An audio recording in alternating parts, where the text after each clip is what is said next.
Assalamualaikum warahmatullahi wabarakatuh. Selamat datang kembali teman-teman di channel Manusia Setengah Cuadrat.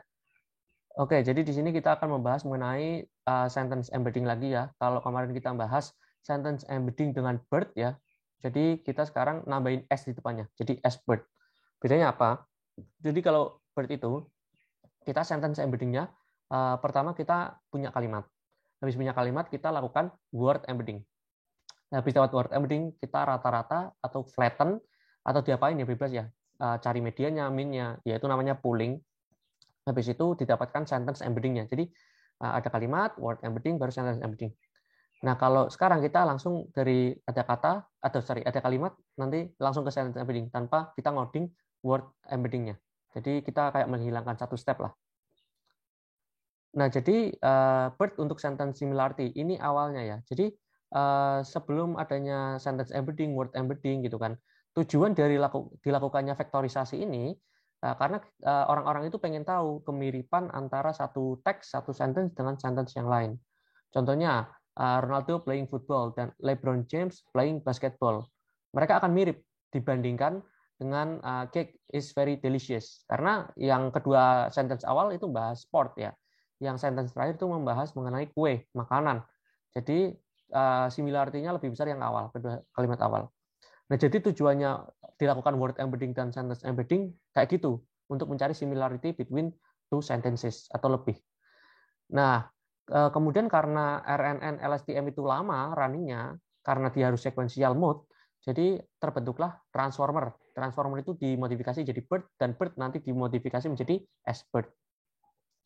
Nah, transformer itu dia cuma bisa melakukan embedding itu sampai token level, atau yang kemarin itu kita kayak word level ya, atau sub word level.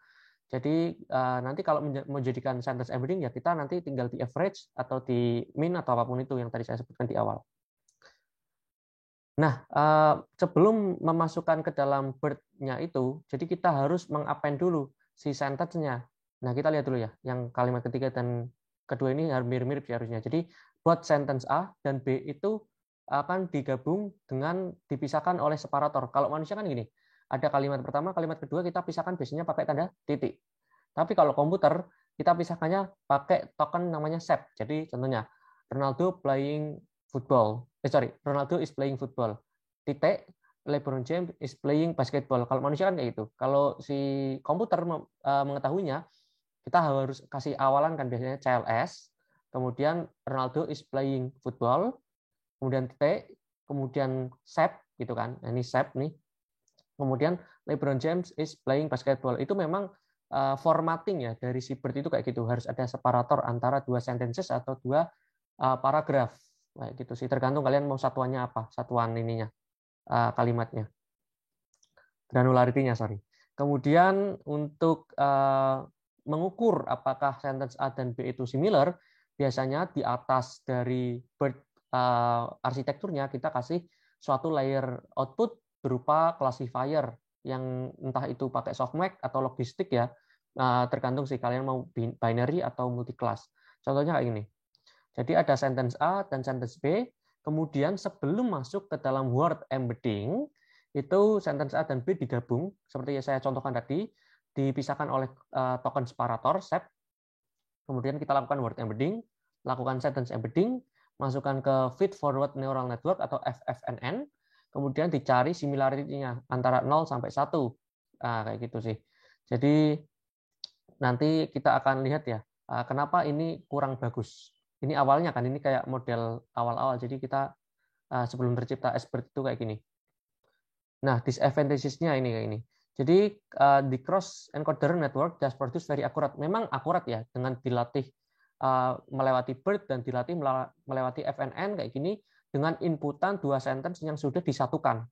Itu memang akurat, tapi not scalable. Contohnya kita punya 100.000 dataset, berarti kita harus joining kan. Kita harus membuat apa namanya? Pairing sentence yang banyak sekali. Contohnya sentence 1 dan sentence 2 menjadi input pertama. Sentence 1 dan sentence ketiga menjadi input kedua. Sentence 1 dan sentence keempat digabung dulu jadi jadi inputan ketiga, dan seterusnya sampai sentence 1 dan sentence 100 digabungkan menjadi inputan ke berapa itu.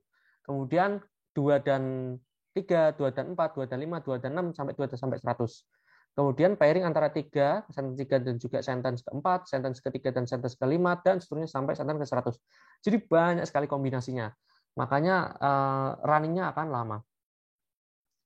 Nah, idealnya kita itu melakukan pre-compute dulu. Jadi kita pengennya itu pisahkan aja nih. Ini kita cari word embedding dari sentence A, kemudian mencari word embedding dari sentence B, lalu langsung aja ukur similarity-nya. Kayak gitu. Jadi ini harusnya sentence A masuk ke bird, lalu nanti kita misalkan ke FNN gitu kan. Jadi ini kita belah jadi dua nih bird-nya. Biar sentence A masuk ke kotaknya sendiri ya, flow-nya sendiri, sentence B masuk ke flow-nya sendiri. Harusnya gitu. Itu jauh lebih cepat. Kayak gitu sih. Nah, makanya first solution-nya seperti itu. Seperti yang saya barusan bilang ya. Kita cari dulu sentence A itu tokennya, misalkan limitasinya 512 token, atau 768 token, atau 1024 token, tergantung besarnya jenis transformer. Kalau transformernya makin besar, token yang bisa kita akomodir jauh lebih besar, tapi jauh lebih berat ya. Runningnya lebih lama dan butuh CPU memori yang lebih besar. Kayak gitu. Nah, ini memang much faster ya. Dari 60 jam, yang tadi kalau kita pakai yang model awal, kita gabung-gabungkan dulu sentence pairing-nya, itu 65 jam, bisa sampai segitu kalau 100.000 sentence. Tapi kalau kita pakai yang, ya kita pisah lah, sentence A itu di embedding sendiri, B sendiri, itu bisa jauh lebih cepat, itu bisa sampai 5 second. Jadi memang itu lebih mantap ya. Nah, cuma akurasinya itu jelek, bahkan dia lebih jelek dari rata-rata glove embedding. Jadi glove embedding itu juga salah satu model ya, atau kalau kita udah pernah bahas TF-IDF, kemudian juga pernah bahas skipgram, command back of words. Nah, ini ada juga namanya glove, fast-tag gitu. Itu jenis-jenis word embedding lah. Nah, ini bahkan lebih jelek dari glove embedding yang memang ditemukan lebih dulu. Masa kita melakukan penemuan itu lebih jelek dari penemuan sebelumnya, itu kan nggak bagus ya. Makanya meskipun lebih cepat, karena akurasinya jelek, solusi yang pertama itu kurang oke lah. Nah, second solusinya itu ditemukan oleh Niels Reimers dan Irina Gurevich atau apa nih nyebutnya pada tahun 2019 yang disebutkan pada papernya yang judulnya sama ya, sentence bird atau S-bird. Nah, jadi S-bird ini sama ya dengan yang model awal yang awalnya kita gabungkan sentence-nya masuk ke bird, kemudian kita masukkan ke layar FNN, kemudian kita masukkan tadi ya similarity score gitu kan. Nah, cuma bedanya adalah proses one sentence at a time. Jadi yang tadi yang awal itu kita gabungkan dulu dengan token separator ya pemisahnya, sekarang kita pisah sentence A di embedding sendiri, B sendiri. Nanti kita melakukan min pooling pada final layer-nya. Nah, poolingnya tadi bebas ya, pakai flatten, min atau apapun bebas. Nah, tidak seperti bird, S-bird ini di fine tune dengan menggunakan Siamese arsitektur. Nanti kita bahas Siamese arsitektur itu apa. Nah, jadi kita ada di S-bird ya, arsitektur ini flow-nya kayak gini. Jadi nggak kayak yang awal kita pakai yang apa? Kita gabungkan sentence A dan B. Sekarang nggak, sekarang dipisah jadi sentence A sendiri, masuk ke bird sendiri arsitektur, kemudian dilakukan token embedding, pooling, lalu keluar menjadi sebuah sentence, jumlahnya satu tentu saja sentence-nya dengan 768 fitur. Nah, kayak gitu. Jadi ini sebuah vektor yang panjangnya 768 ya, atau matriks 1 kali 768. Nah, kemudian sentence B juga sama. Dia tanpa digabungin dulu sama si A, dia masuk ke bird, lalu kemudian dilakukan pooling kayak gini ya, token embedding dan pooling, kemudian mendapatkan suatu vektor representatif atau menjadi token yang isinya fiturnya si satu keseluruhan sentence. Jadi ini kita training dengan Siamese network. Artinya nanti W1 misalkan ada 10 wake ya di sini di atas dan di bawah harus sama ada 10 wake. Jadi W11, W12, W13, W14 sampai W110 misalkan itu harus sama dengan yang bawahnya. W110 yang di atas harus sama dengan W110 yang di bawah. Karena dia saling sharing. Nanti kalau teman-teman mau belajar mengenai Siamese network lebih jelas nanti kita akan bahas secara teori ya. Nah, kemudian tadi kan kita dapatkan vektor si U dan si V. Vektor U itu adalah vektor representatif dari si sentence A. Vektor si V itu representatif dari si sentence B. Kemudian kita gabungkan, nah ini kayak di flatten, kemudian digabungkan lagi, ditambah lagi dengan si U kurangi V. Ini kayak pengurangan lah ya, antara sentence A dengan sentence V, atau jarak, kayak gitu sih. Nah, kemudian kita setelah digabungkan, kan gabungkannya pakai kayak gini, kemudian kita lakukan masukkan ke FFNN kayak gitu. Baru kena FFNN-nya ini akan ada 3 jenis. Jadi tidak 0 sampai 1 ya, nggak kayak yang awal, tapi ada 0, 1, 2.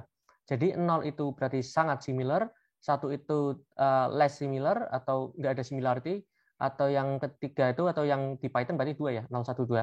Berarti dia itu saling kontradiksi.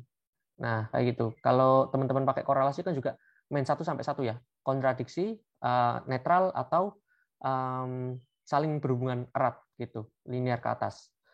Nah, kemudian kita cari softmax untuk masing-masing ini probabilitasnya berapa. Kemudian diketahui deh, misalkan ini kedua sentence saling bertolak belakang kah, atau similar kah, atau memang tidak ada hubungan sama sekali. Nah, expert itu tadi ya dilakukan training dengan loss functionnya softmax. Kemudian dia di fine tune dengan dataset yaitu SNLE atau Stanford Natural Language Inference dan MNLE, multi-genre NLE. Kemudian juga ini terdapat jumlahnya, kita tampilkan ada 570 sentence pair, dan yang satunya ada 430 ribuan pasangan sentence. Nah, tadi saya bilang ada labelnya itu 0, 1, dan 2, dari most similar dan less similar, atau dari most similar sampai ke kontradiksi.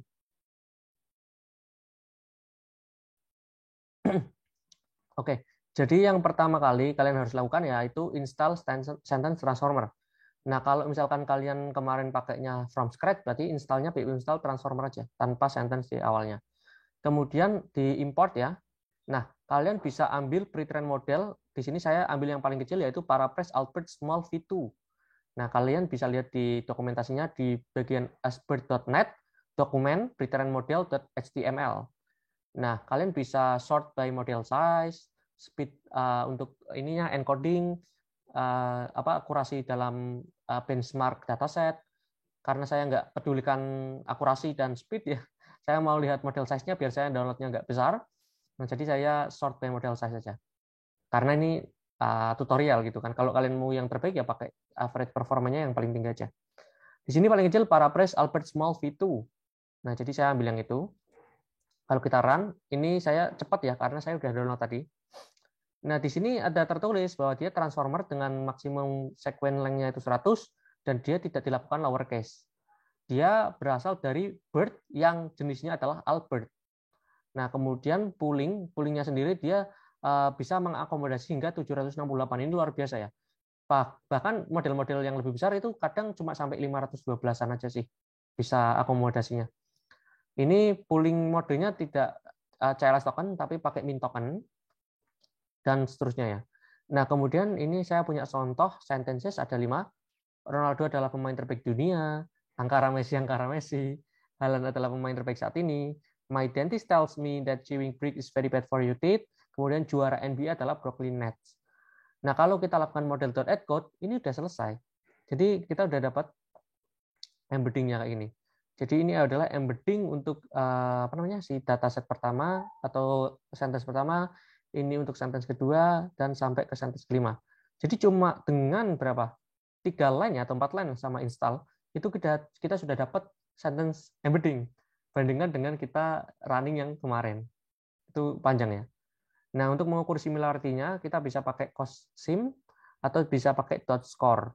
Nah, ini kalau pakai cosinus cosin similarity kita bisa pakai looping biar kita mendapatkan similarity dari kelima sentences.